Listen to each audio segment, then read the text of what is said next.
Beleza.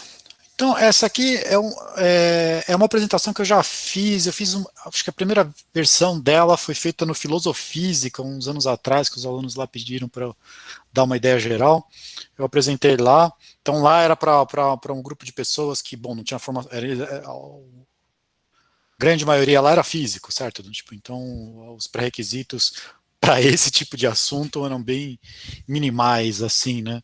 Então a ideia era fazer bem geral mesmo, mas eu achei que ficava uma ideia interessante para um primeiro contato, né? Quando a pessoa tem um primeiro contato, e acho que talvez também ele seja uma coisa legal para depois, quando você começa a ver a parte mais técnica, talvez seja legal você voltar aqui e falar, isso está se encaixando aqui no grande panorama das coisas, porque vocês vão ver que a, a ideia dessa técnica é que ela mistura um monte de coisinhas e cada uma delas com a sua dificuldade própria, não necessariamente que elas são difíceis, mas elas são distintas uma das outras. Então, para você cozinhar tudo isso junto, às vezes é parte do esforço. Então, talvez ter essa ideia geral aqui, que é sem maiores detalhes, ajude. Eu acho que ajuda, tá bom? Ah,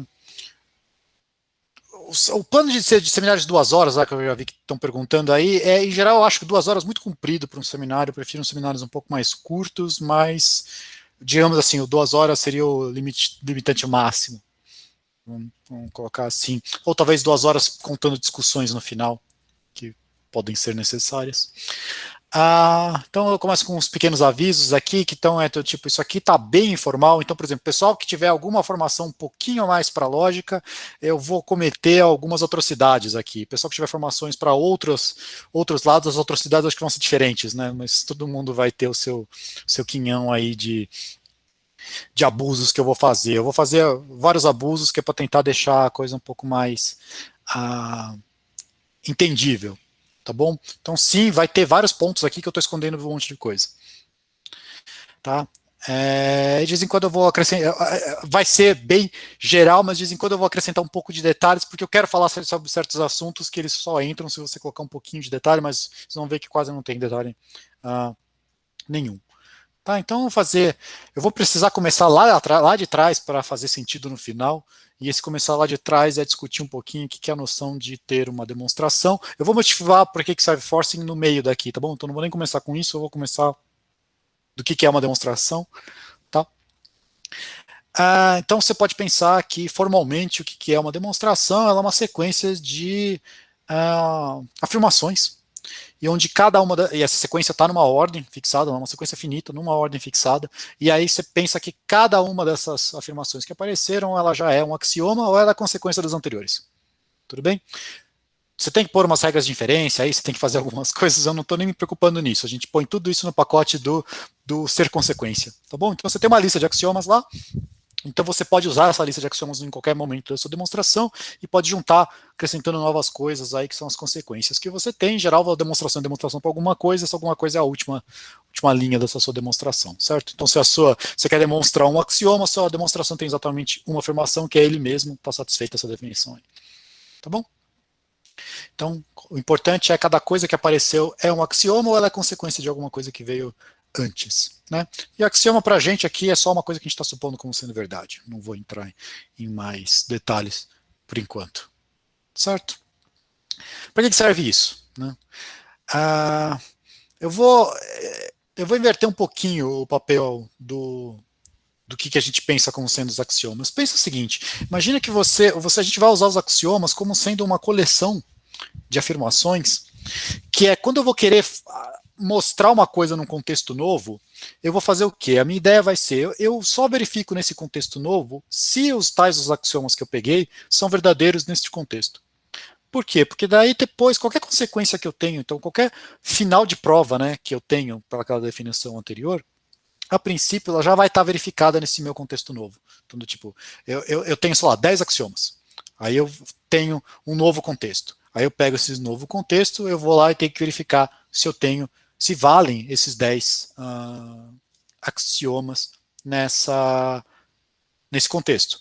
Por quê? Porque daí, sei lá, se eu tive 500 demonstrações 500 coisas provadas a partir desses 10 axiomas, eu ganhei esses 500 verificados nesse novo contexto. Então é sei lá, motivos econômicos aqui para você ter. Tá certo?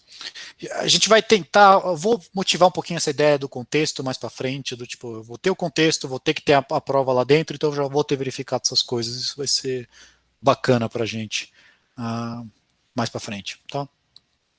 Então, qual que seria uma situação ideal para a gente aqui, né? Ideal no sentido, quanto mais se encaixar nisso, melhor. É você ter poucos axiomas e muitas consequências. Por quê? Porque poucos axiomas quer dizer cada novo contexto que você tem que fazer, que você quer aplicar, você tem menos coisas para verificar. Certo? Se eu tenho 3 axiomas, eu tenho que verificar 3 coisas naquele novo contexto. Quanto mais consequências eu tiver, é mais coisa que eu ganho de brinde depois dessa verificação. Tá certo? É um, tipo, apesar de elas serem um pouco contraditórias, né? Porque dá a impressão que você vai ter é que, bom, quanto menos axioma você tem, menos consequência você tem também, certo? Porque é mais difícil provar a partir dele, mas, como está colocado ali, é sonho de consumo, né? Você quer ter o menos possível para um lado e o mais possível do outro. Então, essa ideia de você se basear em pouco e ganhar bastante, ela pode ser atingida de, bom, tentar ser atingida de várias maneiras. E o que era feito em matemática, vamos colocar aqui de novo a minha parte de insulto aos historiadores, talvez, que era feito em matemática até o final do século XIX, começo do século XX, era basear as suas demonstrações em umas ideias intuitivas, assim, primitivas do que seria número, medida, conjunto, do tipo, falar, todo mundo sabe o que é número, digamos assim, então estou fazendo minhas demonstrações baseado nesse conceito geral aí que as pessoas têm do que era número, e isso funcionava, certo? Tipo, você não pode falar que o que era feito antes do século XX não funcionava, porque é um absurdo grande aí, certo? Então isso funcionava, o pessoal se dava bem com isso, mas aí finalzinho do século XIX, com o Cantor, comecinho do século XX, o pessoal começou a falar assim, bom, mas talvez a gente devesse prestar mais atenção no que a gente está se baseando aqui, do tipo, vamos tentar colocar aqui, olha, a gente está se baseando nisso, nisso e nisso, deixar isso aqui bem claro, para não aparecer alguém tendo que argumentar coisas do tipo, não, mas isso eu acho que está razoável, isso eu acho que não está, então a gente encerra a discussão falando o que a gente considera razoável que seja suposto, né, que vai ser os axiomas que a gente vai supor depois, é essa lista aqui. Tá, então isso aqui é uma coisa relativamente recente. Então, colocando dentro de um panorama geral aqui, isso aí é mais ou menos recente. Aí o pessoal percebia que basicamente você se basear em conjuntos parecia ser uma boa ideia. Em que sentido? Que se você tem o que é conjunto, você meio que consegue falar o que é o resto, certo? Você consegue, bom, os conjuntos dos números reais, você consegue justificar eles, mesmo falando os elementos dos reais, você consegue dar uma interpretação como sendo cada elemento dos reais como sendo um conjunto, né? O pessoal que é do CMC faz isso lá no curso de elementos matemática, né, no segundo semestre. Tipo, você consegue fazer esse tipo de coisa. Depois, funções vão ser conjuntos, né? Cada coisa vai ser uma instância particular, vai ser um conjunto em particular. Mas daí o Russell percebeu que, tipo, esse conceito, apesar do tipo, o que é um conjunto, apesar de ser muito simples, ele causa problemas muito rápido. Né, que é essa demonstraçãozinha aqui, que eu imagino que todo mundo conheça, mas né, eu acho que eu não consigo escapar dela falando uma coisa dessa. Você põe assim, se você simplesmente colocar com essa noção intuitiva de que qualquer coleção de coisa é um conjunto, você pode simplesmente falar assim, eu vou chamar de conjunto normal qualquer conjunto que não pertence a si mesmo, certo? Uma coleção de todos os conjuntos normais. O que é um conjunto normal? Um conjunto normal é um conjunto que não pertence a si mesmo. Aí eu faço um conjunto dos conjuntos normais, que a definição é essa que está escrita aí, né, certo? Você tem os x, x é um conjunto, onde o x não pertence a x, chamei isso de n de normal, certo? Porque aparentemente, todos os conjuntos que vocês conhecem normalmente são assim, certo? O conjunto dos números reais ele não pertence a si mesmo, tá certo? Mas daí depois que você faz isso, algum aluno chato lá levanta a mão e pergunta do tipo, mas e o próprio n? O n é normal? Certo? E aí você tem, se você supor que ele é normal, pela definição de ser normal, né, tipo, se ele é normal, ele deveria pertencer a ele mesmo, mas aí a definição de ser normal diz que ele não é normal, Então você tem isso aqui. Se você for preguiçoso, você fala, então você tem uma contradição, então portanto o N não é normal, mas você pode ver que se você colocar isso numa turma, a turma vai se dividir pela metade vai começar desse jeito e vai concluir uma coisa, a outra metade vai começar desse jeito, e se a outra metade também for preguiçosa, todo mundo vai ficar feliz e errado, certo? Porque você vai ter essa aqui você começa, se ele não for normal, ele satisfaz a definição de ser normal, então portanto ele tinha que pertencer a si mesmo. Então, na verdade, você vê que, sim, você tem uma contradição aqui, muito rápida, né? Do tipo, aqui eu estou colocando um monte de dentação e coisas do tipo, mas vocês veem que você consegue uma contradição com a ideia geral, com essa ideia intuitiva do que seria conjunto em, sei lá, 2 linhas. Certo? Então não dava, né? Tipo, você tinha que ter uma coisa falando, olha, você tem que. É melhor você explicar sobre o que você está supondo. Tá certo? De verdadeiro. Então aí começaram-se a procurar uma lista de axiomas para conjuntos. Eu acho que eu não falei isso nenhuma vez, mas acho que aparecia escrito alguma vez. Eu estou adotando aqui, a gente vai caminhar para as FC, que é um jeito de fazer isso. Você tem outros jeitos de fazer isso, esse aqui é o jeito que eu conheço, que eu estou mais acostumado, e que eu acho que é o jeito ainda hoje mais popular de se fazer isso aí. Mas tem outros jeitos de se fazer, do tipo, mas provavelmente alguma variação do que a gente vai apresentar hoje consegue se encaixar nesses outros contextos também. Tipo, é muito difícil você conseguir escapar disso aqui, assim, por completo. Tá bom? Então você vai ter essa lista aqui, que vai falar o que é que você faz com conjuntos. Assim, a gente fala que isso aqui descreve o que são os conjuntos, mas indo um pouquinho mais para o lado formal, ela não fala o que são os conjuntos, eles falam assim, olha, se você quer chamar essa coisa de conjunto, elas deveriam satisfazer pelo menos isso, certo? Então ele vai falar como os conjuntos se comportam, não como o que eles são. O jeito axiomático ele tem esse jeito esquisito de fazer, né? Do tipo, a gente não, em geral, a gente não fala o que é um número real, a gente fala como os números reais se comportam entre si, certo? A gente faz por uma descrição de comportamento, tá certo? O que ele é de fato mesmo, ninguém fica discutindo muito. Então tem várias alternativas, no final você, bom, uma das mais populares, que é a que eu vou adotar aqui, é ZFC, que é uma sigla estranha, porque as 2 primeiras letras são pessoas, a última é um axioma, certo? Então é o Zermelo, Frankel, e a última é o axioma da escolha. Tá? Que ficava se discutindo se deveria se colocar, aqui a gente vai colocar. Tipo, desculpa Samuel aí, mas em geral eu não vou estar discutindo se o axioma da escolha, qual que é o papel dele na ideia aí. Tá bom? Então tem essa lista, e essa lista que a gente vai mexer. No sentido que eu não vou entrar na lista, a gente só vai estar supondo, então quem quiser do tipo depois procurar, a gente vai provavelmente em algum momento vai ter que passar por ela, mas é uma lista com alguns axiomas.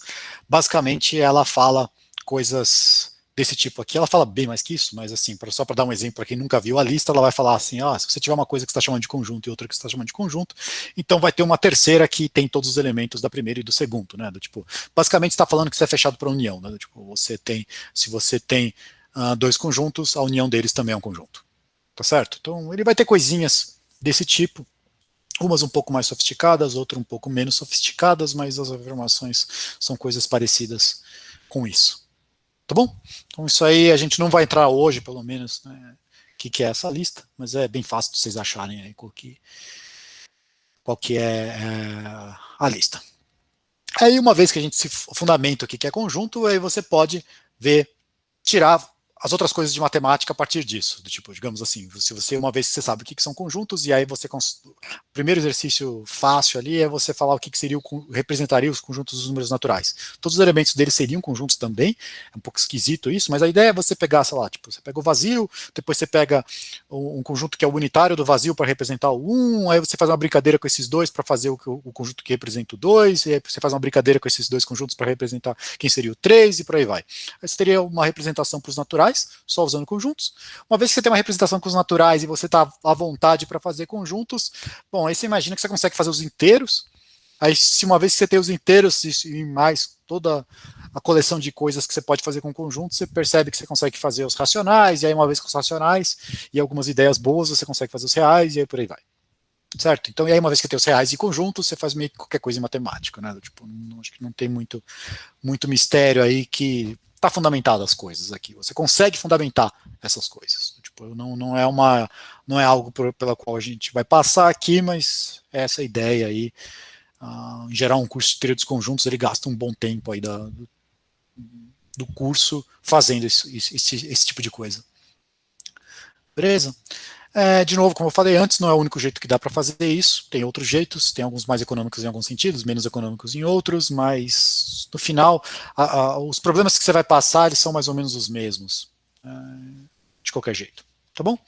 Então, vamos lá supor aqui então para a gente que, bom, você vai fazer uma demonstração em ZFC, os seus axiomas lá no começo, assim, tipo, se você tiver que voltar muito na sua demonstração, lá no comecinho dela tem ZFC, são axiomas ZFC, né? Obviamente depois você vai acabar usando só consequências de consequências de consequências de consequências, mas lá no comecinho você está com ZFC.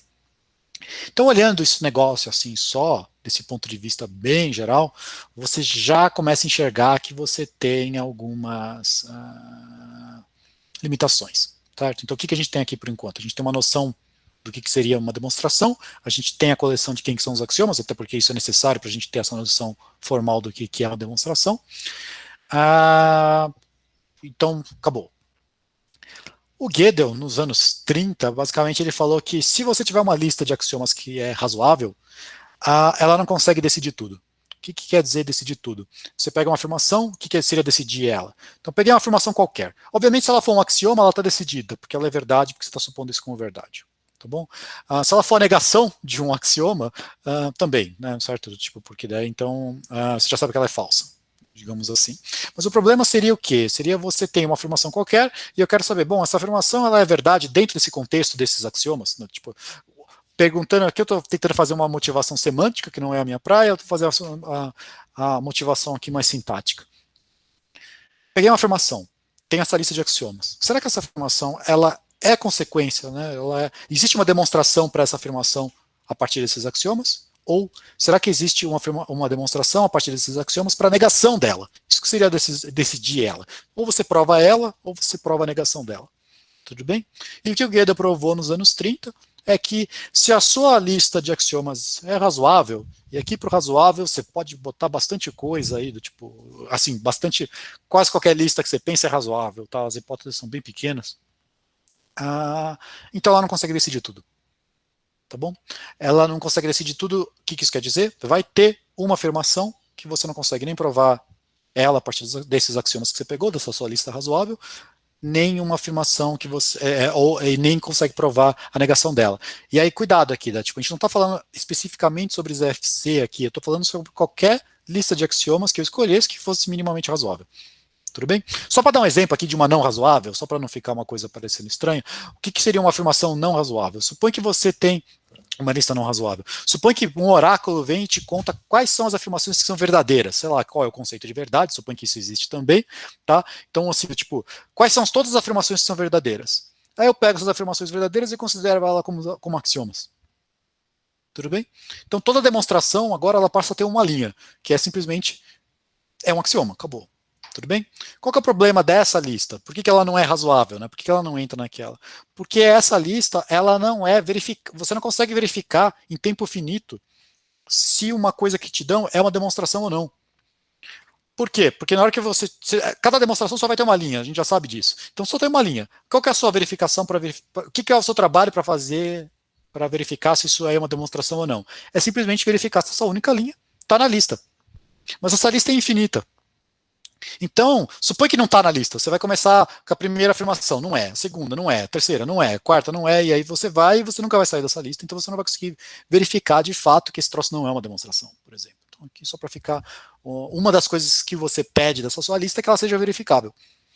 Certo? Se você pedir que ela seja finita, ela é verificável automaticamente, mas dá para pedir um pouquinho mais, até porque a ZFC não é finita, ela tem alguns esquemas lá dentro, mas também, de novo, não quero entrar muito nesses detalhes aqui. Tudo bem, mas então mas basicamente o que o Gödel mostrou nesse comecinho aí é que, olha, se você tem uma lista que é razoável, você vai ter coisas que você não vai conseguir provar. Tá bom? Então não vai conseguir decidir. Vamos fazer um exemplo mais concreto aqui dessa coisa dessa coisa do indecidível. Tá? Isso aí, para quem já viu qualquer aula minha aqui, mais ou menos desse assunto, viu exatamente o mesmo exemplo que eu gosto desse aqui.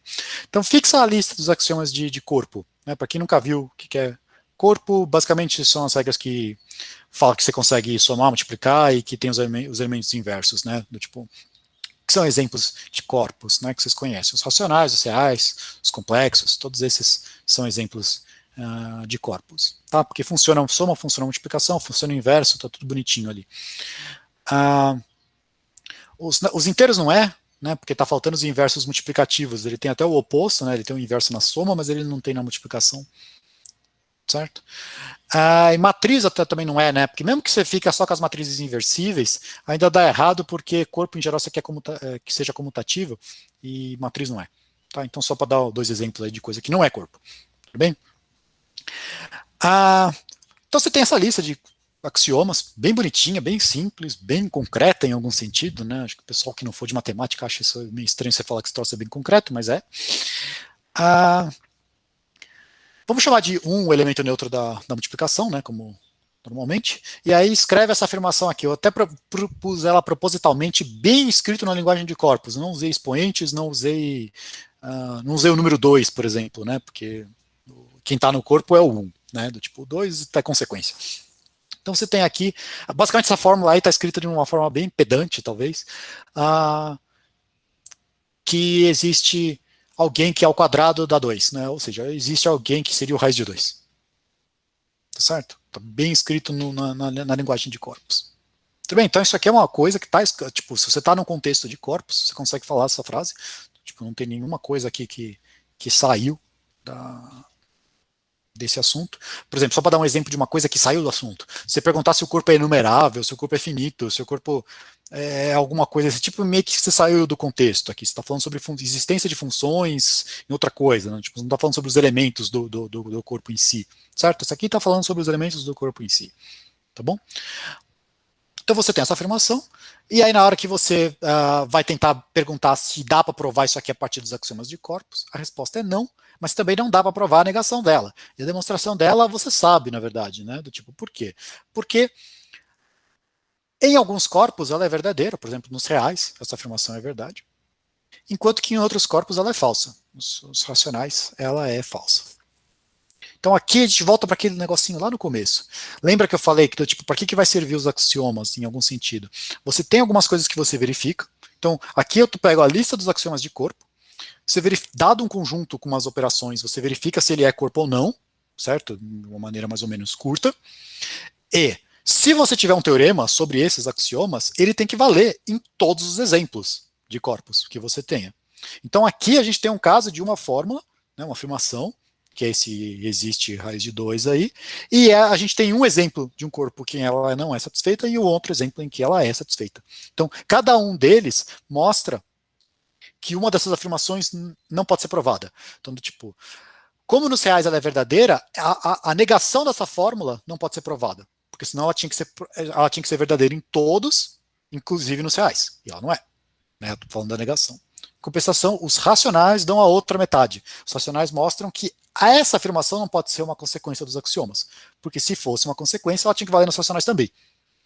Tudo bem? Então aqui eu estou usando um conceito aí que, tipo, que vai ter essa preservação aqui, né, tipo, de consequências. Se você verifica os axiomas, você vai ter que verificar as consequências dos axiomas também. Tudo bem? Então isso aqui mostra, de uma maneira meio bastante simples, digamos assim, que essa afirmação ela é indecidível a partir dos axiomas de corpus. Tudo bem? Se você quer colocar de uma maneira bem rebuscada e esquisita, você fala o quê? Tipo, não existe uma demonstração para essa afirmação, nem para a negação dela, a partir dos axiomas de corpo. Por que eu estou falando desse jeito? Porque daí eu estou tentando deixar essa frase que todo mundo aqui aceitava, essa ideia aqui, que todo mundo aceitava como, sim, isso aí é bem simples, e ela é a mesma coisa para a lista dos axiomas do FC. É que lá causa incômodo e aqui não. É isso que eu estou tentando destacar. Você tem uma afirmação que ela é independente de uma lista de axiomas, você está bastante acostumado com isso. Certo? É que em geral, quando você dá os exemplos, você dá uns exemplos clássicos de umas coisas esquisitas, não sei o quê. Pega algum casinho concreto aqui e você vai ver, bom, tipo. E o problema é que conjuntos dá mais estranheza também, mas é porque é o que a gente espera de conjuntos, não o que eles são de fato. É isso que causa a estranheza. Então, só então aqui indo nessa direção, você poderia simplesmente falar, bom, mas eu posso fazer o seguinte, essa frase não deu para decidir, eu simplesmente acrescento ela na minha lista. Por exemplo, pega a sua favorita, no caso vai ser o existe raiz de 2, certo? E eu acrescento isso na lista dos axiomas de corpo. Então agora eu tenho todos os axiomas que você tinha para corpos, mais o axioma que fala existe o raiz de 2, né, que é aquele ali que eu acabei de apresentar. A questão é que o próprio teorema do Gödel, né, aquele mesmo teorema, fala que agora esse novo sistema de axiomas que você tem, que é os axiomas de corpos, mais esse novo que você colocou, também tem uma fórmula indecidível. No caso aqui, acho que raiz de 3 continua sendo indecidível. Tudo bem, mas você teria outras. Para cada uma que você acrescenta, você tem uma nova fórmula que está sendo indecidível, contanto que o seu sistema continue sendo razoável. Tudo bem? Tá certo? Então, assim, não dá para esperar que você vai resolver esse problema acrescentando novos axiomas. Porque não funciona de partida, a gente já sabe que esse negócio não vai funcionar. Então você tem que, sei lá, se conformar com isso. Tá bom? E aí é o que eu falo dos problemas que acabam são mais problemas psicológicos do que problema da coisa em si. Eu acho que quando a gente faz esse negócio dessa afirmação para corpus, falar que ela é indecidível, eu acho que ninguém sai com um ranço assim, falando assim, do tipo, nossa, você provou que não dá para provar não sei o que, do tipo, no fim a gente provou isso também, né? Tipo, eu provei que não existe uma demonstração, nem para afirmação, nem para negação.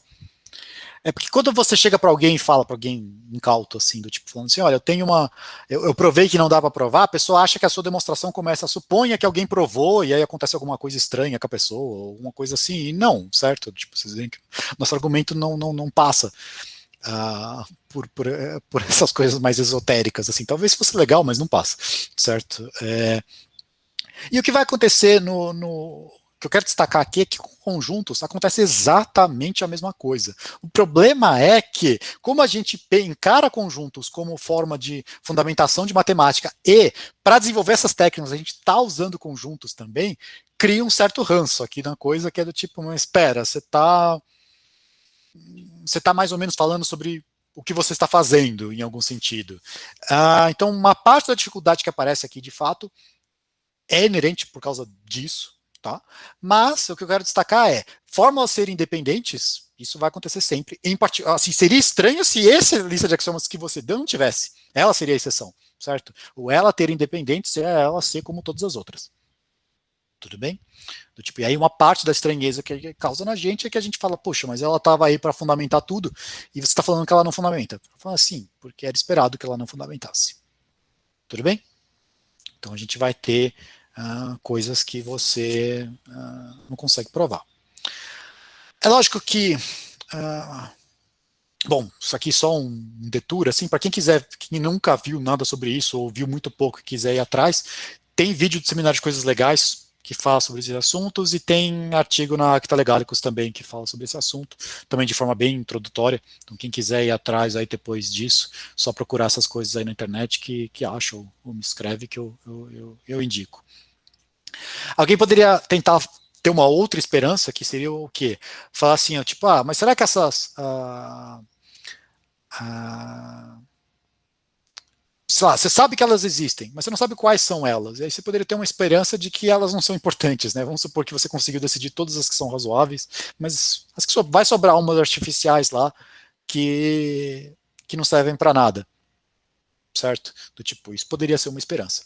É lógico que você perguntar para alguém de matemática normal, digamos assim, a pessoa vai falar que sim, só sobraram umas coisas que não são importantes. Mas de vira e mexe as pessoas caem em alguma coisa que fala, tudo bem, então você vai ter que falar que isso não é importante também, a gente vai discutir esse tipo de coisa mais para frente quando a gente chegar nas aplicações.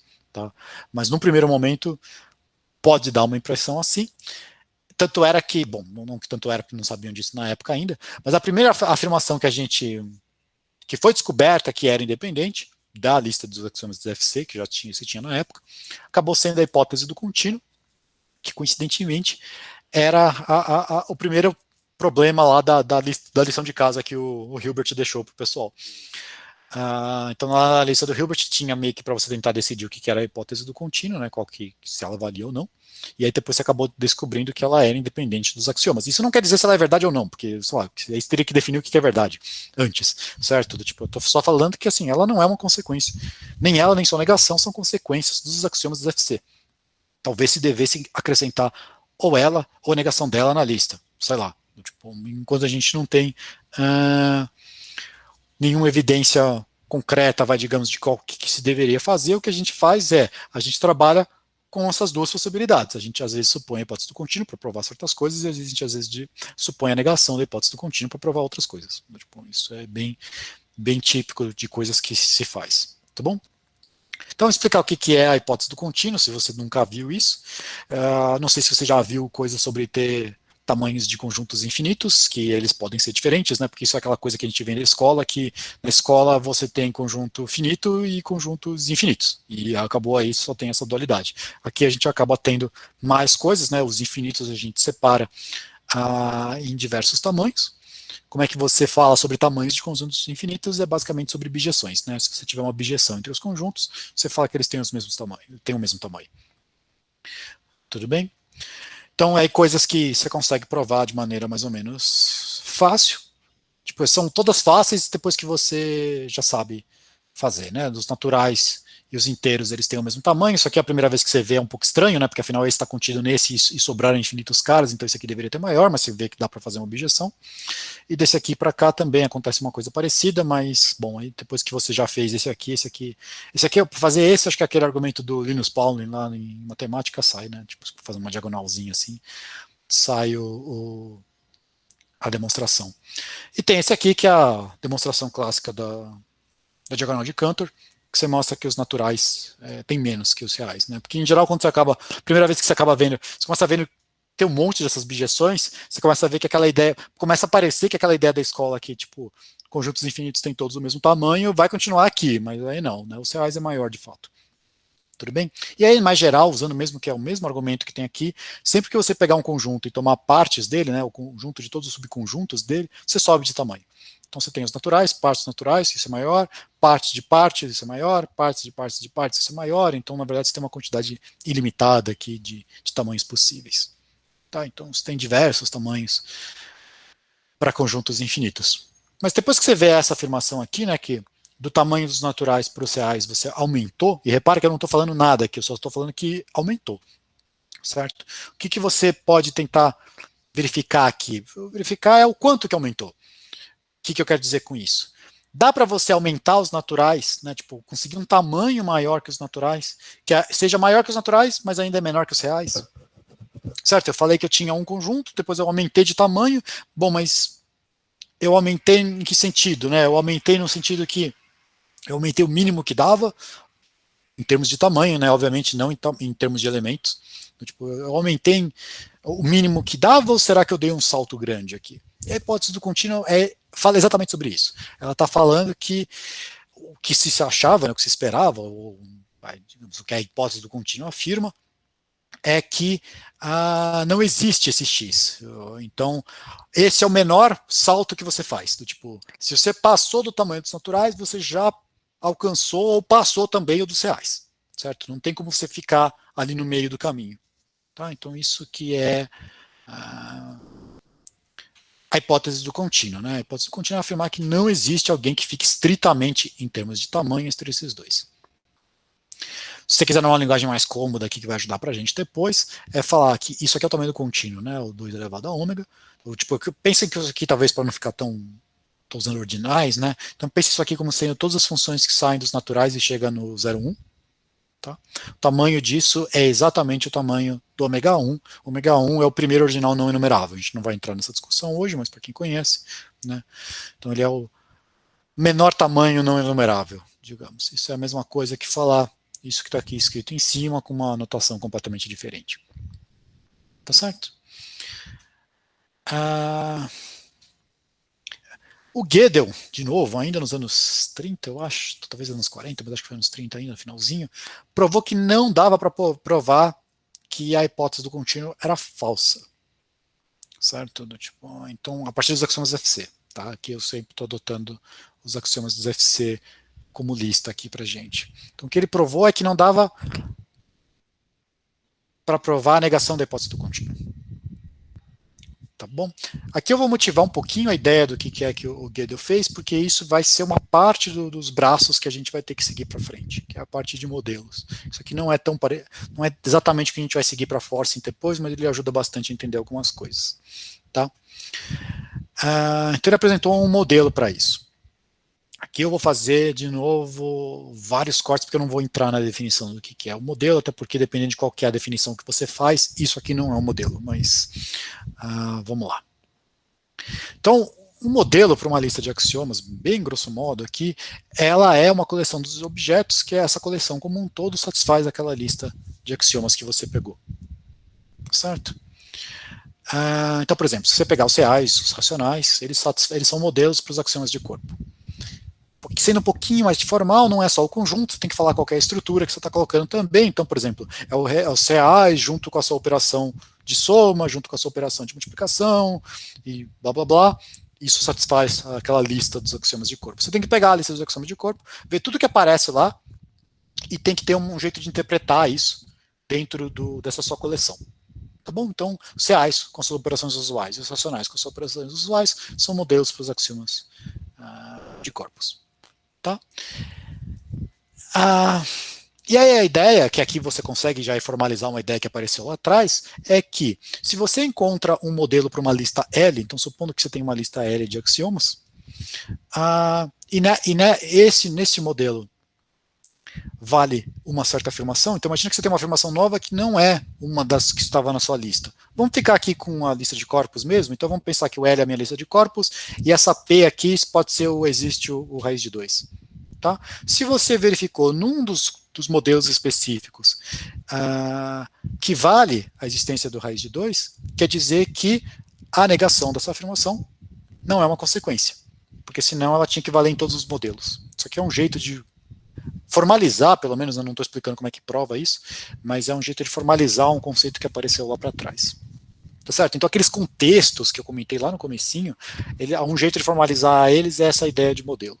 Tudo bem? Então no momento em que você arruma um modelo em que você verifica uma afirmação, você não consegue, você automaticamente está provando que a negação dela não é uma consequência, porque em pelo menos aquela instância ela foi verificada.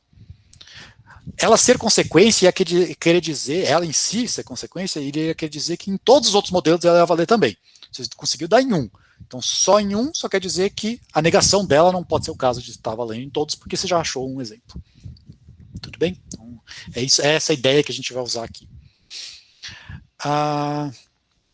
Certo? Então, se isso fosse possível, né, se fosse possível demonstrar a negação de P, ela deveria valer em todos os modelos de L, e você acabou de exibir um modelo em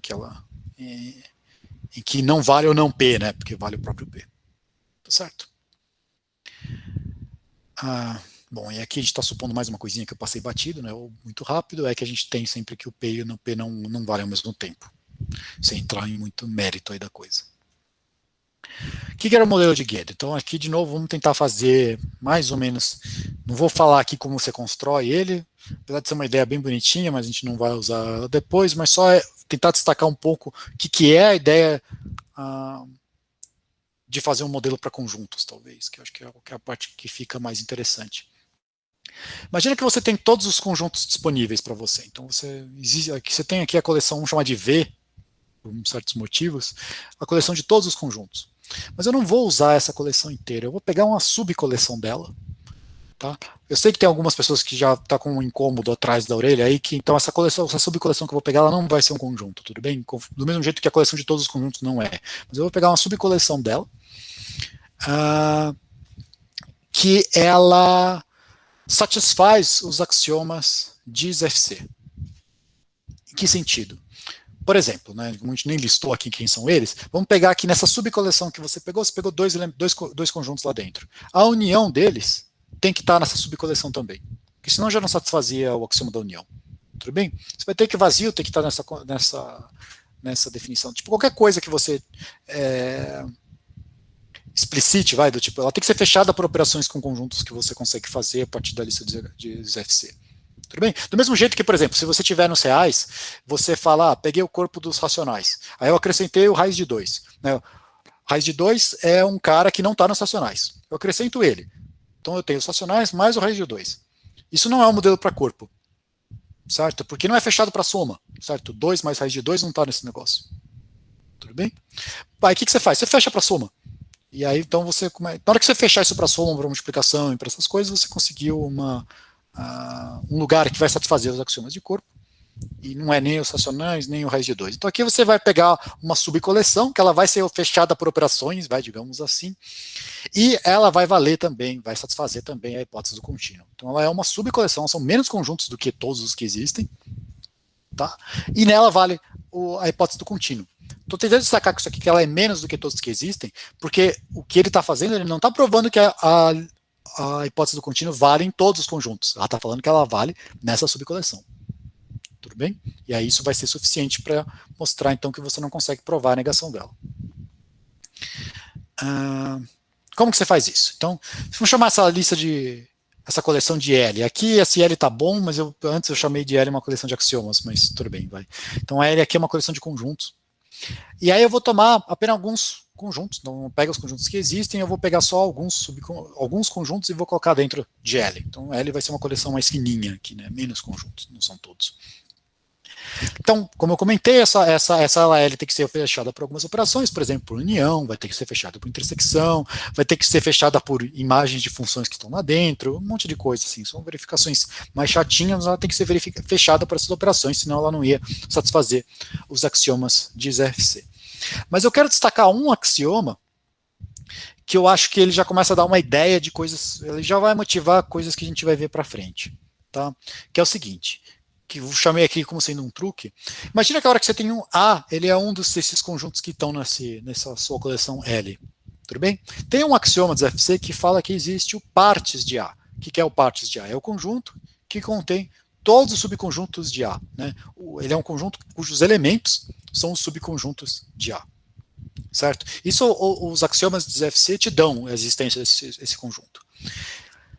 Quando você pensa assim, você fala, tudo bem, então. Então quer dizer que se o A está lá dentro, o partes de A tem que estar lá dentro também. Sim e não. Tem que ter alguém lá dentro que aquele universo ali entende aquilo como sendo o cara que satisfaz a fórmula, existe o conjunto que é partes de A. E aqui eu vou tentar explicar como é que você consegue roubar nessa afirmação. Eu chamei de partes de A a L, então imagine que isso aqui é um conjunto que é quem faz o papel de partes de A dentro desse universo L. Tá bom? Então ele vai estar lá dentro. Mas eu quero afirmar para vocês que não é imediato, até porque não vai ser verdade, mas pelo menos vamos tentar convencer vocês que não é imediato, que esse partes de A é o conjunto partes de A que a gente conhece. Tudo bem? Em que sentido? Como é que você rouba aqui? Então vamos tentar fazer um trambique aqui. Imagina que não é verdade que todos os Bs que estão contidos em A também são elementos, também estão nessa lista L. Tudo bem? Então, sei lá, vamos pensar assim, você está dentro dos naturais, tem alguns subconjuntos dos naturais que eu peguei, mas então, os naturais estão fazendo o papel do meu A aqui. Então tem alguns subconjuntos dos naturais que eu peguei, mas tem outros subconjuntos dos naturais que eu não peguei. Tá? Então só uma parte deles está lá. Tudo bem? Se eu tomar como partes de A em L, né, esse que tem esse índice L em cima aqui, o conjunto formado por todos os subconjuntos de A que estão em L também, para quem mora dentro de L, ele acha que esse conjunto ele satisfaz a frase, esse conjunto é o partes de A. Por quê? Porque, como é que você verifica essa frase? Pega um subconjunto qualquer de A, ele está nesse conjunto? Os únicos que você pode pegar são os que estão dentro desse universo. Os únicos que você enxerga, digamos, de dentro dessa coleção, são os que estão dentro da coleção. Todos os que tem lá, você colocou dentro. Então, você conseguiu provar. Tá bom? Isso aqui é um caso particular, digamos assim, ou quem formaliza isso, para quem já viu isso depois, e é uma coisa que a gente vai ver depois, é o critério de Tarski. Tá bom? Que tipo, você colocar só as testemunhas das coisas já está suficiente, mas eu estou tentando só justificar, então, tipo, só tentando justificar para vocês que dá para você trapacear aqui um pouquinho. Se L não enxerga todos os subconjuntos de A, o partes de A dentro de L, quem faz o papel de partes de A dentro de L não precisa ser o partes de A inteiro. Pode ser só o feito pelos conjuntos que estão em A, porque o L, ou em L, desculpa, porque o L não consegue dar os contra-exemplos necessários para falar que isso não é verdade. Tudo bem? Então isso é que eu acabo nessa coisa. Então a gente vai ver lá para frente que a gente vai ter alguns universos para algumas coisas que são enumeráveis. Tudo bem? Então na hora que você pegar o ômega, né, pega os naturais e pega os subconjuntos dele, automaticamente você não pegou todos os subconjuntos naturais, porque todos os subconjuntos naturais é um conjunto não enumerável. E se você está num modelo que só tem coisas, ele é feito por enumeráveis elementos, você não vai ter conseguir pegar todos os subconjuntos. Mas mesmo assim ele vai ter um cara que vai falar, olha, eu sou partes dos naturais. Por quê? Porque ele tem todos os subconjuntos necessários para achar isso. Tudo bem? Daria errado se tivesse algum subconjunto dos naturais que tivesse na minha coleção e não está nesse meus partes. Aí ele sabe dizer, peraí, tá errado. Tudo bem? Então aqui a gente consegue fazer uma coisa. É aqui que você consegue dar uma trapaceada, deixar a família mais magrinha. Tudo bem? Não é tão fácil fazer isso, mas é aqui que você consegue. É aqui um dos passos que você consegue fazer essas trapaças. E aí o jeito que a gente acaba falando aqui é que os habitantes de L acham que esse conjunto tem todos os subconjuntos de A. Basicamente porque eles não enxergam quem são os contra-exemplos. Tá? Então a frase acaba sendo verdade por absoluta falta de contra-exemplos. Tudo bem? Que é basicamente o que o critério de Tarski fala. Deixa eu ver. Quando você diz que A está em L, é só uma. Não, quando eu digo que o A está em. Pensa assim: o L é uma coleção de conjuntos. Um desses conjuntos que apareceu nessa coleção é o A. Se o L fosse um conjunto, seria exatamente falar A pertence a L. Para quem fala em classes e deixa o conjunto pertencer à classe, também. Então, tipo, o A pertence ao L, o L vai ser uma classe. Tudo bem? Aí o que eu estou fazendo é que eu vou pegar só os Bs que também pertencem a A e colocar dentro desse meu partes de A, L, que seria mais um elemento dessa classe. Tá certo? Beleza. E aí, aqui tem uma coisa que tem a ver com esse parágrafo anterior, você olha quem que é o ordinal que satisfaz a definição de ser ômega 1. O que é a definição de ser ômega 1? Você pega um x, então x é o ômega 1 se ele satisfaz a seguinte frase: x é um ordinal e não existe y ordinal que pertence a x, ou menor que x, tal que y tenha uma abjeção com x. Tá certo?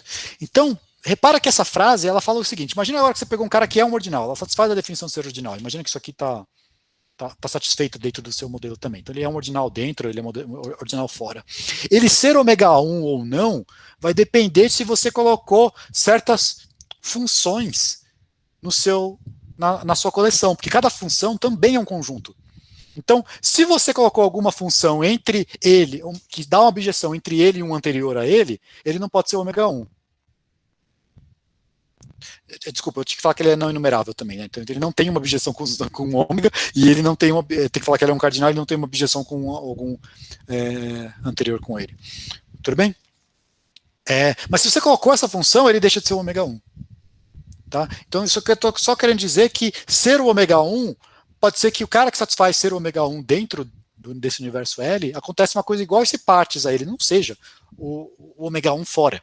Então, o que acontece para mostrar que satisfaz a hipótese do contínuo lá dentro, você pega o cara que satisfaz a definição de ômega 1, se você quisesse colocar aqui, seria um ômega 1 Lzinho em cima, e você pergunta, existe uma abjeção nele, existe uma abjeção dentro de L, entre esse ômega 1 L e o partes de ômega em L? Se existir uma função que faz essa abjeção, é porque vale a hipótese do contínuo lá dentro. Tá certo? Repara que essa abjeção vai existir fora, entre esses dois conjuntos, mas fora, porque ela é um conjunto em particular, mas fora, ela não. Você perdeu todas as informações, você não sabe nem se um lado é o ômega 1 de fato, nem se o outro é o partes de ômega. Porque isso aqui teve que ser, foi ser o que eles são lá dentro daquele modelo. Eles mudaram de papel lá dentro. É mais ou menos, só para dar um exemplo um pouquinho mais fora disso, igual quando você pega, por exemplo, você pega nos reais e vê ele como espaço vetorial sobre os reais, certo? Mas agora você pega os reais, só os reais positivos, e põe faz que a soma é multiplicação usual, e a multiplicação por escalar é a exponenciação. Você passa a ter que o vetor nulo dos reais é o elemento 1, né, o número 1. Então, tipo, ele passou a ter um papel diferente, porque você foi para esse outro negócio. Ok? Então aqui você vai ter uma coisa mais ou menos parecida. Tá? Então você tem, esse negócio aqui, então isso aqui te daria mais ou menos a consistência, né, que a gente chama, da hipótese do contínuo. Isso quer dizer, então, porque ele consegue achar essa objeção, tá? Então você tem que, pelo menos em um modelo, em um contexto, vale a hipótese do contínuo, então não pode ser verdade que a negação vale em todos. É isso que você acabou de provar. Mas é a negação da hipótese do contínuo, que talvez seja a parte mais interessante agora. E aí que vai começar... Oi, fala. No caso, ele estaria mostrando que esse partes também seria numerável? Não necessariamente. Poderia ser, não, mas a questão é com ômega 1, né? Então, tipo, ele teria uma objeção entre o ômega 1 e o partes de ômega. No caso do modelo do Gödel, né, que a gente não está entrando nesse contexto, o ômega 1 que ele enxerga dentro é o ômega 1 de fato. Então ele teria uma objeção entre ômega 1 e partes de ômega, quem faz esse papel de partes de ômega dentro do L, que para quem está de fora sabe que esse partes de ômega não é o partes de ômega inteiro, está faltando conjunto. Entendi. Tá bom? Mas poderia ser que num outro contexto você tivesse que esse ômega 1 também é enumerável, ele tem uma objeção com um partes de ômega lá que para quem está de dentro não é enumerável, mas para quem está de fora ele seria enumerável. Poderia acontecer. Tá bom? Então vamos lá. Então agora vamos tentar ver o que é o que você tem que fazer para mostrar a negação da hipótese do contínuo. Você poderia tentar fazer exatamente a mesma coisa. Você vai, arruma um modelo, né, uma subcoleção de conjuntos que satisfaz agora a negação da hipótese do contínuo. Tá certo? Para daí você conseguir fechar essa história aqui, né? Tipo, como a gente já sabe a resposta, né, que ela é independente, fechar essa história seria, bom, você mostrou a consistência de um lado, agora você tem que mostrar a consistência do outro. Tá certo? E o problema foi que não deu. Do tipo, a coisa aqui ficou mais complicada. Não deu para fazer uma subcoleção em que isso acontecesse. Hoje em dia se sabe, né? Não hoje em dia, mas já faz um tempo, que meio que não ia dar mesmo. Do tipo, esse tipo de construção ela não ia conseguir mostrar a negação a consistência da negação da hipótese do contínuo. Você teria que fazer algum outro truque. E o outro truque que a gente vai adotar aqui é forcing. Tá bom? Não necessariamente que esse é o único outro truque que dá para fazer, mas é o outro truque que se conseguiu. Tá, então agora a gente vai, depois de muito tempo, né, sei lá, quase uma hora aqui, a gente vai falar sobre o que é o tema do seminário. Então é isso, só foi nos anos 60, repara que tem um gap grande aqui, do tipo, entre uma técnica e a outra, tá? Que aí terminou o problema, e aí essa nova técnica acabou ganhando o nome de forcing, que é o nosso objeto principal aqui nas coisas. Eu vou me concentrar hoje, assim, no sentido que eu não vou falar nada de como usa forcing, eu vou tentar dedicar todo o tempo a falar por que forcing funciona, e a gente obviamente não vai demonstrar por que funciona, eu vou tentar convencer vocês de que, tipo, se você conseguir fazer isso, você consegue mostrar que forcing funciona, tá bom? Então eu não vou falar nada sobre como a técnica é usada de fato. Inclusive porque é uma brincadeira isso, mas assim, o jeito que você usa e o porquê ela funciona são completamente diferentes. Tipo, você pode passar a sua vida inteira usando forcing sem fazer a menor ideia de por que funciona, porque você nunca viu esse lado, do tipo, não vai, dependendo de como é que você vai fazer, não vai fazer falta nenhuma para você. E também você pode ficar estudando como é que você prova por que ele funciona e nem ver direito como é que você usa.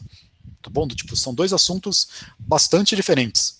Tá? Então, tipo, as coisas que a gente vai precisar para fazer um e para precisar para o outro. Eu até vou brincar aqui com vocês que assim, eu gostaria de passar por modelos e aí aproveitar para fazer sobre modelos elementares, porque eu acho que é bem útil, independentemente do que a gente vai fazer depois. Isso tudo a gente vai acabar meio que usando para justificar por que funciona. E a gente vai falar um pouquinho sobre axiomas de Martin, umas outras coisas desse tipo. Isso aí vai ser útil para como usa. Tá bom? Então a gente vai abrir várias vertentes aqui e algumas vão estar indo para um lado, outras vão estar indo para o outro. Tá bom? Então vamos aqui hoje é mais do porquê funciona. Tá bom? E aí aqui eu já faço de novo um detour rapidinho, que é álgebras de Boole, que daí eu vou usar isso. Então só para quem já para dando spoiler aí para quem já entende um pouco, eu vou focar no porquê funciona via álgebras de Boole, não vou fazer modelos enumeráveis transitivos e coisas do tipo. Tá bom? Isso aí dá para fazer um comentário depois, mas eu acho essa abordagem bem mais limpa, bem mais fácil de convencer as pessoas. Tá? Então, qual que vai ser essa ferramenta? A ferramenta é álgebras de Boole. Então, o que é uma álgebra de Boole? De novo, ela tem uma lista de axiomas e coisas que ela satisfaz, mas basicamente ela você tem um conjunto com 3 operações, que é a soma, a multiplicação e o oposto. Tá? Essa última, apesar de ser igual ao símbolo de subtração, ela é um operador unário. Tá? Então você tem um cara, você tem o oposto dele. Tudo bem? Para você não ficar gastando tempo, do quais são os axiomas, o que vale, o que não vale, pensa sempre em subconjuntos de um conjunto fixado. Então você pega um X e pega uma certa coleção de subconjuntos do X que seja fechada pelas seguintes operações: união finita, intersecção finita e complementar. Então a união vai entrar no lugar dessa soma, a multiplicação vai ser a intersecção, e isso aqui é o complementar enquanto conjunto mesmo. Aí todas as regras que você sabe que vale sobre união, intersecção e complementar são os axiomas de álgebra de Boole. Vai, pensa assim. Tipo, a gente não vai ficar agora entrando muito nisso aí, tá bom? E esse é o exemplo mais importante, em algum sentido é meio que o único também. Dá para você provar isso. Sempre tem 2 elementos especiais, que é o 0 e o 1. Tá? No caso de conjuntos, como eu já estava falando, o 0 é o vazio e o 1 é o conjunto inteiro. Certo? Você está pegando subconjuntos de alguém e o conjunto inteiro é o 1. Tá bom? Então é isso que está escrito aqui. Vamos fazer alguns exemplos. Então, fora esse de subconjuntos, você pode trabalhar com esse exemplo trivial aqui, que é o 0 e o 1.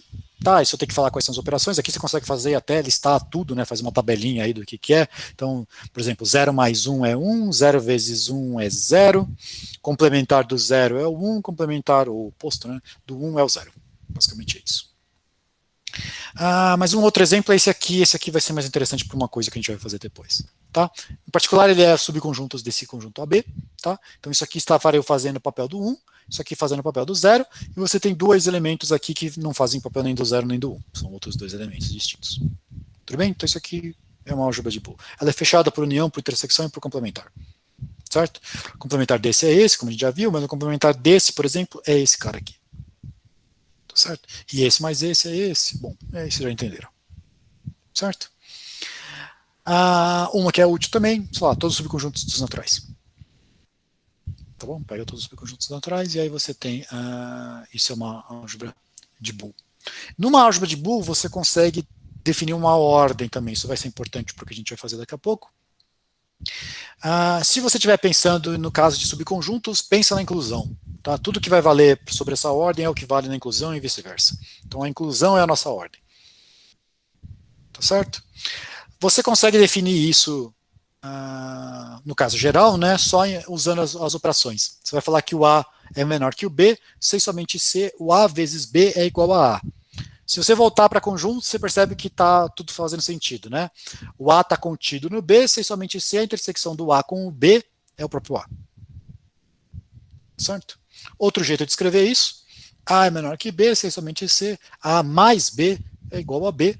De novo, voltando para conjuntos, o A está contido no B, sem somente C, o A união com B é o próprio B. Tá certo? É um jeito esquisito de falar contido, mas funciona. Estamos de boa? Ok, então a gente tem essa ordem aqui. Essa ordem não é total, né? Nem todos os elementos são comparáveis entre si. Aquele exemplinho lá que eu dei do esse aqui funciona bem isso, né? Por exemplo, esse é menor ou igual que esse, isso sempre acontece, esses dois são menores ou iguais que esse, esses dois são maiores que esse, mas eles não têm relação entre si, certo? Não tem nenhuma inclusão nem para um lado nem para o outro. Mas você pode tentar interpretar a álgebra de Boole também como sendo uma coisa de verdadeiro ou falso. Quando você pega verdadeiro ou falso, você vai ter o 0 seria o falso, 1 seria a verdade, e aí as operações o mais é o ou, o vezes é o e o complementar é a negação, certo? Então, negação da verdade é o falso, negação do falso é a verdade. Se você faz falso ou verdade, isso dá verdade. Todas as operações funcionam direitinho. Tudo bem? Pensando com ou e com e. Só que se você estender essa ideia para outras álgebras de Boole, você vai ter então o falso, que é o 0 que está sempre presente, o verdade, que é o 1 que está sempre presente, e o resto é um monte de talvez. E o forcing vai brincar com esse monte de talvez. Essa que é essa ideia aqui. Tudo bem? Basicamente o que a gente vai fazer no final é só usar o fato que se você é um talvez, você não é falso. E é isso que você precisa. Tá bom? É mais ou menos isso que a gente vai usar.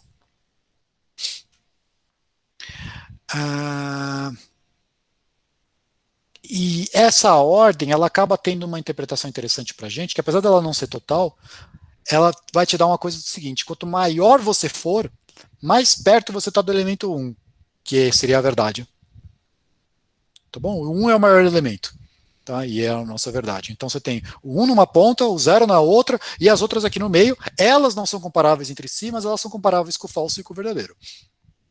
Tá? Elas podem ser comparáveis ou não, mas. Então, quanto mais pro lado do 1 você tiver, mais perto de verdade você tá. Isso aqui até tem depois, tem alguns forcings que usam bem esse tipo de coisa, você tem até uma noção de medida aqui que você pode brincar um pouco, alguns forcings dá para você fazer uma coisa disso, e você coloca uma medida de fato, como você está acostumado lá nos reais, e tem uma interpretação para isso, mas nem sempre isso vai aparecer.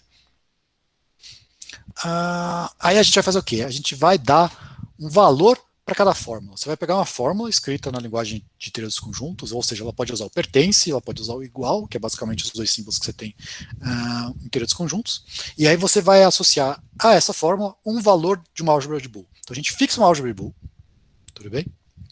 E você dá um valor para essa fórmula. Tá? Só que você vai seguir algumas regrinhas na hora que você vai atribuir esses valores. Não vale você sair botando valores aleatórios. A gente vai pedir algumas coisas, mas poucas coisas. Tá? Essa definição de fórmulas que a gente dá, no final ela acaba sendo por recursão na complexidade das fórmulas. Isso quer dizer que você começa dando os valores explícitos para as fórmulas mais básicas e depois você começa a juntar elas para dar os valores das fórmulas mais complexas. Tá? Na hora que a gente fala como é que vai ser essa regrinha, ela automaticamente vai dar quais são as propriedades que a gente vai querer. Tipo, você pode exigir essas no começo, mas depois você fala, bom, esse jeito de fazer satisfaz isso, mas tanto faz aqui. Mas vamos supor assim, ó, só para dar uma ideia aqui geral, imagina que você já tem o valor da φ e você já tem o valor da psi. E aí você quer dar o valor da φ e psi. Eu vou dar isso em função dos valores da φ e da psi que eu já sabia antes. Né? Então, suponha que você já sabia o valor, já tinha calculado quem que é o valor da φ, já tem o valor de quem que é psi, e agora eu vou dar o valor dessa aqui, que é uma fórmula mais complexa.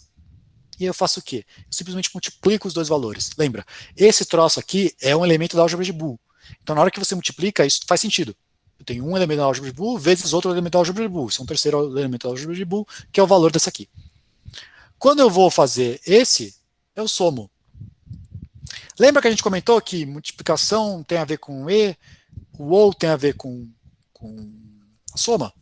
Na verdade, se você pensar que a sua álgebra de Boole só tem dois elementos, 0 ou 1, certo? Se você já sabe se essa aqui é verdade, 0 é o falso, 1 é verdade, se você já sabe que essa aqui é verdadeira ou falsa, ou essa aqui é verdadeira ou falsa, você já tem o valor dessa e é calculado desse jeito que eu falei. Só estou estendendo esse jeito que a gente já sabia fazer. Tá? Só para o caso 0 e 1, só que agora eu estou fazendo para todos. Tá? É simplesmente uma extensão do que a gente já fazia. Tá? Então você tem do E, do OU, da negação, todos esses dão o que você espera. Tá bom? Tipo, depois que você entende qual que é, assim, não no sentido que você espera, no sentido que, eu já sabia fazer com zeros e uns, você teria que fazer esse. Começa a ficar um pouco mais esquisito quando você quer pôr quantificador. Mas os quantificadores, depois de um tempo, você começa a ver que essa anotação aqui, ela é bastante razoável. Tá? Essa definição, desculpa. Então, o que eu vou fazer aqui? O valor dessa fórmula para todo x, φ de x, eu vou pegar como sendo o ínfimo de todas as possibilidades de φ variando esse t. Você põe todos os termos possíveis, todos os conjuntos possíveis aí para essa φ de t aí, que é o seu parâmetro, e você pega, é o ínfimo, né? Mas vamos falar o menor possível. Esse menor possível é o valor do para todo. Certo? Por quê? Pensa assim só intuitivamente. Se ela for falsa em 1, a da esquerda tem que ser falsa. Certo? Se algum t esse troço é falso, não é verdade que o para todo é verdade. Né? Tipo, ele é tão forte quanto. É aquela coisa da corrente, né? Ela é tão forte quanto o elo mais fraco. Certo? Essa é a ideia do para todo. Isso aqui funciona com zeros e uns. Se você pensar, é que lá vai dar o mínimo, né? Tipo, mas aqui a gente pega o ínfimo porque você vai estar numa álgebra de Boole, não necessariamente você vai ter mínimo de conjuntos. Tá bom?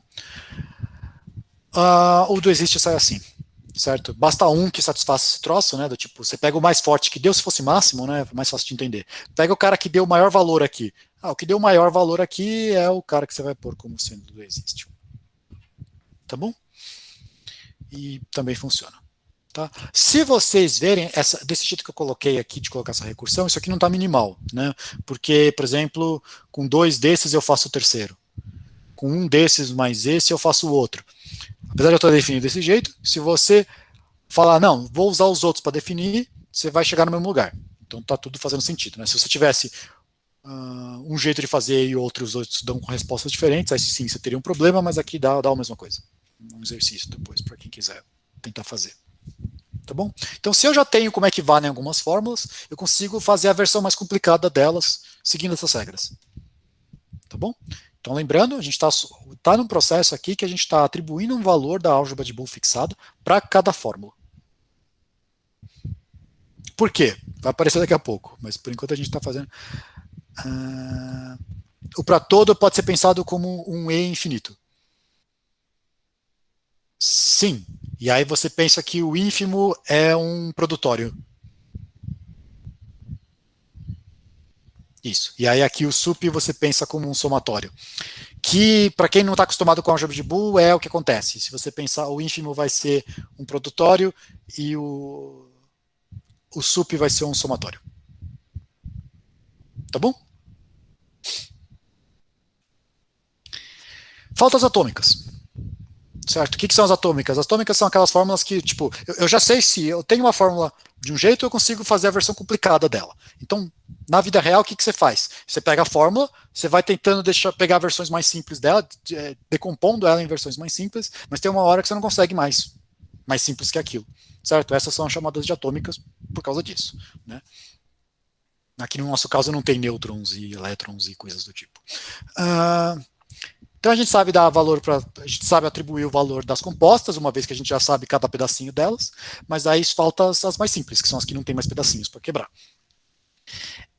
Então, os tipos de atômica que tem com linguagem de conjunto são só essas duas aqui. É um termo ser igual ao outro e um termo pertencer ao outro. Só tem 2 tipos de atômica. Não tem aqui, pelo menos a gente fica feliz num certo sentido aqui, porque é curto. Tá? Para definir esses casos, então assim, a gente só está precisando definir esses casos agora. O problema é que é um pouquinho chato, tipo, para motivar essa parte. Mas eu vou, assim, é chato no sentido que ela tem uma parte técnica, mas eu acho que ela tem uma ideia intuitiva bastante interessante e eu vou deixar isso para o final. Eu vou tentar acabar aqui e depois a gente volta para essa parte. Tá bom? Então, fica em suspenso aqui como é que a gente faz com as atômicas. Vamos pensar aqui que a gente conseguiu um jeito que funciona bem para todas. Tá bom? O que a gente ganha com isso? Né? Então, para que eu estou fazendo todo esse trabalho para ficar atribuindo valores booleanos para cada fórmula? Tá?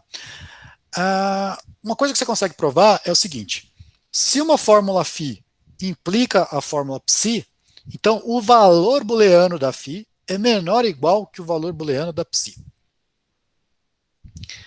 Eu sei que eu falei aquela coisa sobre ser verdade, não sei o que, aqui não parece isso, certo? Mas ou talvez até você consiga, né? Se essa aqui implica, se a φ implica psi, e essa aqui está um tanto perto da verdade absoluta, digamos assim, a psi está mais perto ainda. Em algum sentido você pode pensar, isso aqui afinal é uma consequência. Tá bom? Isso aqui você consegue provar com continha. Vou tentar explicar aqui mais ou menos como é que é, só geral, só para não ficar uma coisa tão solta, tá? Tipo, eu pus essa demonstração aqui, acrescentei ela, é bem artificial no contexto que a gente está fazendo, mas só para vocês verem que tipo, não tem magia negra aqui, né? Tipo, não tem uma coisa assim que eu saquei um troço falando aqui do tipo meio esquisito. Ó. Você vai fazer usando axiomas de álgebra de Boole. Então, ó, φ implica psi, que quer dizer isso, né? Se a gente não tinha esse conectivo antes, vamos pegar nos conectivos que a gente tinha antes, é o não φ ou psi, certo? Que se você então vai calcular o valor disso, com as regrinhas que a gente acabou de ver, isso é o valor da não φ, né? Então, tipo, menos o valor da φ, mais o valor da psi. Tá? Eu coloquei aqui agora explicitamente via só usando coisas de álgebra de Boole. Tá? Então o valor dessa fórmula aqui é simplesmente esse. Tudo bem?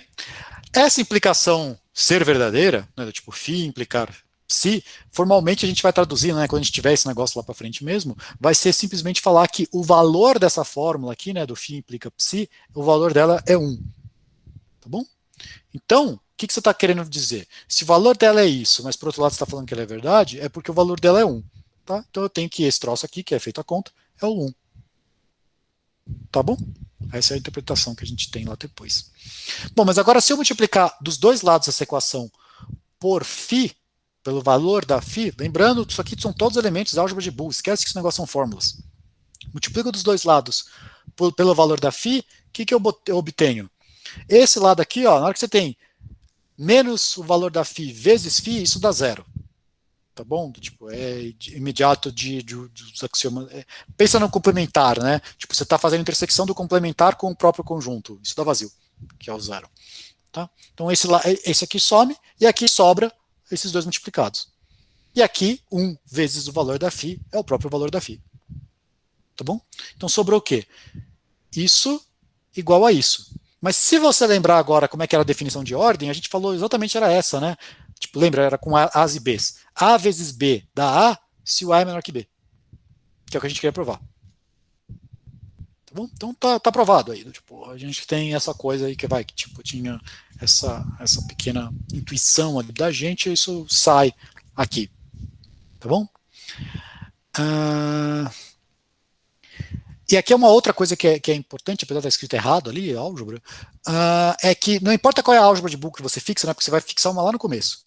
Na hora que você vai fazer a verificação dos axiomas dos FC, isso quer dizer o quê? Você pega um axioma específico de FC, por exemplo, a existência do vazio, se você quiser esse. E você faz a conta, usando o jeito que a gente faz as atômicas, usando o jeito como é que a gente compõe as fórmulas depois, se você fizer isso é um trabalho chato, mas em algum momento é feito. O valor dela é 1. Bom, não importa qual é a álgebra de Boole que você começa, se você tem essas regrinhas que a gente pôs do jeito que a gente está apresentando aqui, na hora que você faz a conta, né, no braço de cada axioma dos FC, o valor dele é 1. Tá bom? Não estou falando que todas as fórmulas têm valor 1, estou falando que as fórmulas que são axiomas dos FC. Tá bom? Esse você verifica no braço, 1 por 1. Beleza? Então você consegue verificar que essas fórmulas têm o valor 1, lembrando que 1 é o maior valor possível. Certo? Que, do jeito que a gente estava interpretando, é se esses axiomas são verdadeiros. Certo? Beleza. Agora, olha o que acontece. Vamos fazer uma proposição. Vai, então a gente tem uma demonstração com começo, meio e fim aqui. Pelo menos uma. Se você tem uma fórmula cujo valor é diferente de zero, certo? Você fez uma conta, não interessa como. E é aqui que entra a parte do como é que usa a forcing.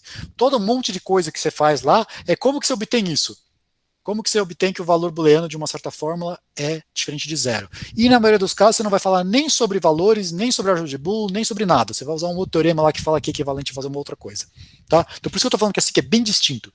Mas voltando aqui, se você conseguir mostrar, por algum motivo misterioso, que o valor de uma certa fórmula é diferente de zero, então a negação dela não é consequência dos axiomas dos FC. Tá certo? Então, só porque você pegou uma álgebra de Boole, fez as contas desse jeito que a gente fez, calculou explicitamente, ou de um jeito indireto, que o valor de uma certa fórmula não é zero, certo? Não mostrei que é 1, só mostrei que não é zero. O valor não é zero, então a negação dessa fórmula não é uma consequência dos axiomas dos FC. Tá? Vou fazer essa demonstração de proposital porque é aqui que está a parte que você, quando você está falando com alguém que provei que não dá para provar, não sei o quê, é essa proposição. Vocês vão ver que ela é super simples, uma vez que você tem todo o resto. Tudo bem? Vamos mostrar essa aqui. Ó, então, suponha que a negação de P é consequência de ZFC. Então, se ela é consequência de ZFC, é porque existe uma demonstração para ela, certo? Usando axiomas de ZFC. Lembrando, lá do começo da apresentação, o que é uma demonstração?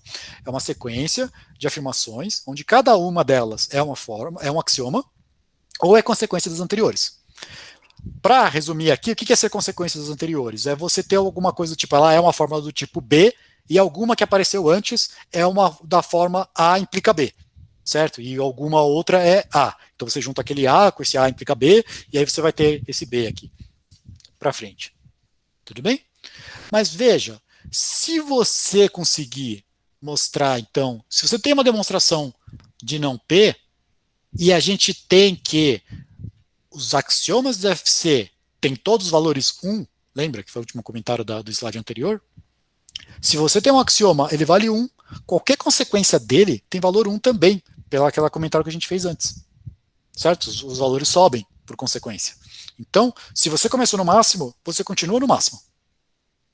Certo? Porque a tendência era subir.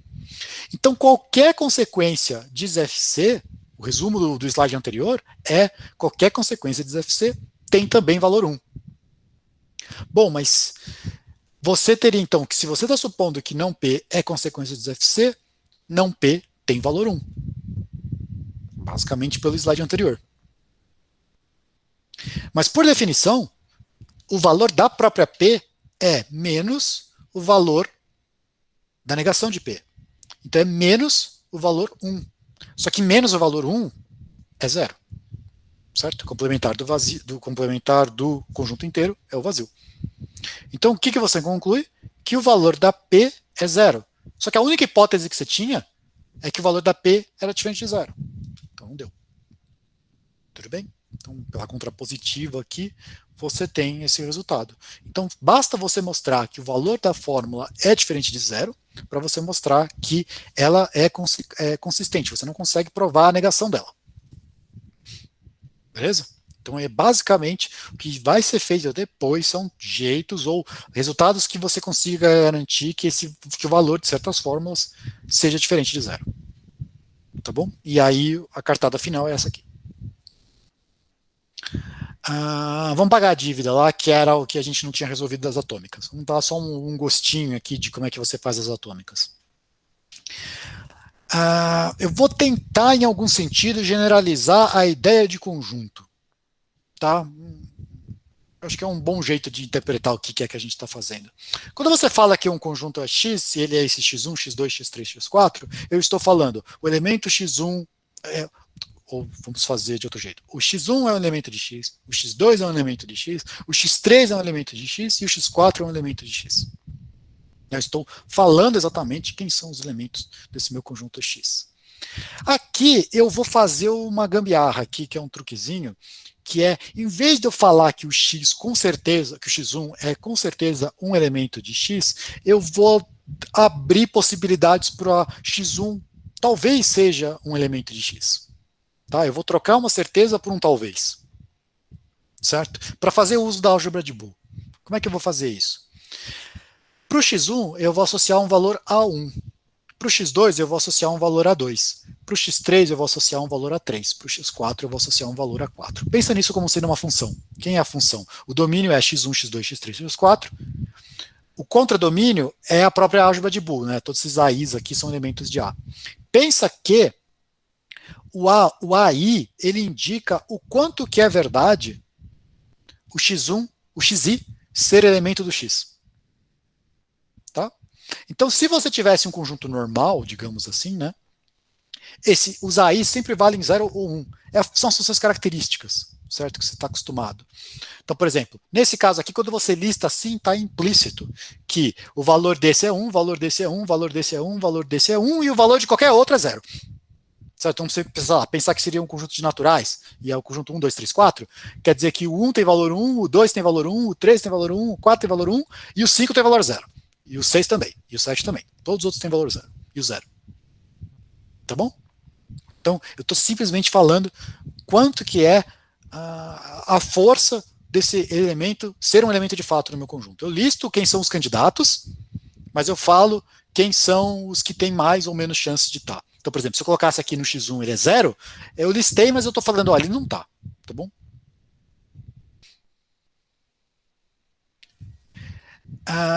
Aqui já dá um probleminha, por isso que eu não quero colocar a definição explícita para não assustar, porque daí ela vai desviar para um outro assunto, que é o seguinte: lembra que aqui a gente está trabalhando com conjuntos. Então, se isso aqui é um conjunto, você está representando um cara cujos elementos também são conjuntos, né? Certo? A gente está trabalhando em FC, então todo mundo é conjunto. Certo? Então o X é conjunto, mas o X1 também, o X2 também, certo? Então o X1, ele também vai ser, né, se você está pensando que o X é uma função que atribui valores para uns caras, o X1 também é uma função que atribui uns valores para uns caras. Certo? E os valores, e os caras de quem o X1 atribui valores também são funções que atribuem valores para uns caras. É uma definição recursiva aqui. Tá? A gente vai ter que fazer uma definição recursiva depois, mas por enquanto só pensa que a intuição que a gente está fazendo aqui é: eu pego um elemento e eu falo, olha, é um potencial elemento, aí eu falo qual que é a chance dele estar dentro do meu conjunto ou não, de fato no final. 0 é nenhuma, 1 é certeza e o resto é um monte de talvez. Tá certo? Só que, lembrando, na hora que eu for olhar ele dentro, eu vou ter que fazer a mesma coisa com dentro dele. Tá? E de novo, de novo, de novo. Tá bom? Aí, a definição, por exemplo, do valor x pertence a y, ele vai ter que levar em consideração isso. Quer ver? Vamos fazer um caso bobo aqui. Pensa que o x, o y é esse conjunto aqui em cima, e o x é o x1. Tudo bem? É de se esperar que aqui na definição disso tinha que aparecer o A1, certo? Deveria dar A1. E que vai dar o A1? Tudo bem? Tipo, a chance do x pertencer ao y, né, sendo que o x é o x1 e o y é esse x aí, é A1. Tá? O que vai acontecer é que você vai precisar, porque agora, mas imagina que o x é um dos caras que não está listado aqui. É um desses que não apareceu na lista. Aí você vai ter que fazer uma coisinha um pouquinho mais chata, porque pode ser que esse X, ele não está na lista, mas ele tem uma chance de ser igual a um deles. Porque lembra, a gente está fazendo tudo recursivo. A gente não tem exatamente certeza de quem são os elementos, não tem uma única forma de descrever eles. Então pode ser que o X, apesar de ele não estar na lista, ele tem uma chance de ser igual a um deles. Aí você vai ter que levar, vamos supor que ele tem uma chance de ser igual ao X2. Então você vai ter que levar em consideração o quanto ele tem chance de ser igual ao X2 e o quanto que ele tem, e o A2, que é o quanto que é o X2 estarem no seu X. Certo? Isso aqui fala quanto é de chance desse cara lá dentro, exatamente esse cara, e aqui eu vou ter que verificar quanto que é a chance desse cara ser esse aqui. Tá? E misturar todos. Então, tipo, se você começou com um que já está lá, é meio certeza, então ele vai contribuir com um essa coisa e não vai alterar a conta. Na hora que você vai fazer as contas mesmo no braço, você vê que isso aí tudo abre bonitinho. Tudo bem? Então, esse negócio aqui aparece na hora, depois que você pega bem esse negócio, vamos supor que assim, se você fosse tentar, pegando essa ideia, fosse tentar escrever qual que é a definição certa para esse negócio, eu acho que você ia gastar um certo tempo, mas ia chegar na definição que todo mundo usa. Tá? Só que na hora que você vê a definição que todo mundo usa, você fala assim, mas meu Deus, por que você está fazendo isso? Né, certo? Tipo, ela parece muito mais complicada do que precisa, mas na hora que você vê assim, você vê que, bom, é o natural de ser pedido. Tá? Mais ou menos como igual a definição de medida, vai, quando você vê lá em análise real, tipo, a primeira vez que você vê a definição, você fala, nossa, mas por que você está fazendo isso? Mas também, depois que você entende qualquer ideia e esqueceu qualquer definição, você recupera sozinho. Você consegue fazer ela com um pouco de custo, porque é a ideia natural a ser feita. Tá certo? Então aqui só para terminar, sempre que você começa com um negócio desse, você fixou uma álgebra de Boole no começo, e aí você faz os negócios das atômicas e você tem alguns valores. Então se você trocar a álgebra de Boole, você vai ter outros valores. Isso a gente usa, isso a gente é bom fazer na prática, porque é esse negócio que vai garantir que com algumas fórmulas vão funcionar, algumas álgebras de Boole vão funcionar para provar consistências de algumas fórmulas, outras álgebras de Boole vão funcionar para provar consistências de outras fórmulas, tá? Por exemplo, aquele teoreminha lá que a gente falou, ele mostra alguma coisa se o valor for diferente de zero.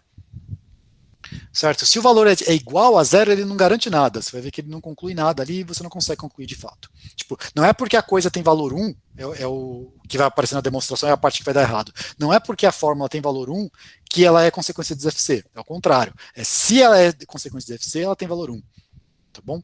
Então, você não consegue fazer a volta daquele negócio ali. Então, cada álgebra de Boole pode dar informações novas e pode dar novas consistências. Tá certo? Então é isso. Deixa eu encerrar aqui a gravação e aí a gente abre para discussões sem maiores problemas.